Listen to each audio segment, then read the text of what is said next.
65 mètres de long, 1500 tonnes d'acier, voici le Dumont d'Urville. Un géant des mers capable de rester en mission plus de 200 jours par an. Depuis 6 ans, ce navire d'assistance de la Marine nationale sillonne les eaux des Caraïbes, une présence stratégique dans une zone devenue l'un des carrefours principaux du narcotrafic international. À son bord, 2 équipes se relaient tous les 4 mois avec un objectif clair, surveiller, protéger et sécuriser l'arc antillais. La plupart des cargaisons de drogue partent d'Amérique du Sud, principalement de Colombie, de Bolivie ou encore du Venezuela. Puis direction l'arc antillais, une zone de transit stratégique à mi-chemin entre les producteurs sud-américains et les marchés européens et africains. C'est un enjeu essentiel. Les bâtiments aux Antilles sont en alerte permanente pour partir en intervention sur du renseignement, sur des cas d'opportunité, pour lutter autant que faire se peut contre le narcotrafic. On n'attend pas que les trafiquants passent dans les eaux françaises. On a vraiment cette logique de protection à la fois de l'espace européen, avec tout ce qui est traversée de la drogue des Caraïbes vers l'espace européen, mais également de l'arc antillais, avec tout ce qui est traversée de go fast, qui vont plutôt faire des petits trajets. Reprenez à 20.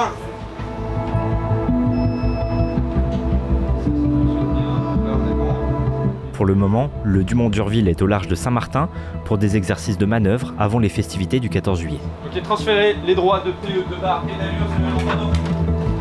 Le Dumont d'Urville est déjà allé plusieurs fois en escale à Saint-Martin. Plusieurs marins du bord vont revenir avec plaisir à Saint-Martin. Et je vous cache pas que c'est une des escales qui a le plus la cote sur le bateau. Ce navire de soutien et d'assistance n'a pas été conçu pour les conflits armés. La marine le déploie uniquement pour du transport de marchandises, de la surveillance ou encore de l'assistance lors de catastrophes naturelles comme les cyclones.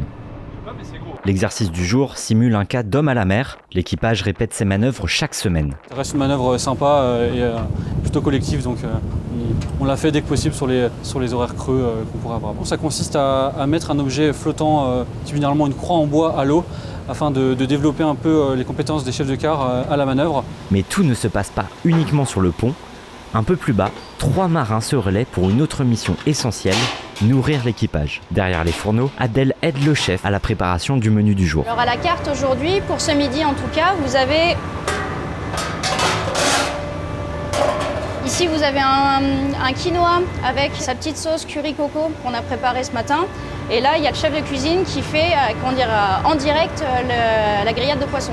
Le moment du repas sur le bateau, c'est vraiment le moment de pause dans la journée. C'est quand ça va pas, on sait qu'on peut se retrouver autour d'un bon repas. C'est vraiment un moment de cohésion sur le bateau. En général, quand une mission se passe mal, si la cuisine est bonne, ça rééquilibre un petit peu les forces, on va dire. Voilà bientôt 4 mois que les 30 militaires sont en mer. La relève arrive, mais avant ça, il faut maintenir le navire en parfait état. Dans la salle des machines, Goulevin inspecte les moteurs, exposés à l'eau de mer 24 heures sur 24. Et moi, mon rôle en tant que rondier de quart, c'est de venir en bas en machine, contrôler sur les manomètres qui sont directement pris sur les installations et les différents thermomètres que c'est bien conforme à ce qu'on a sur l'écran. À quelques heures de l'escale, un message tombe. Le navire doit reprendre la mer, une mission urgente, sensible, comme souvent dans cette guerre contre le narcotrafic.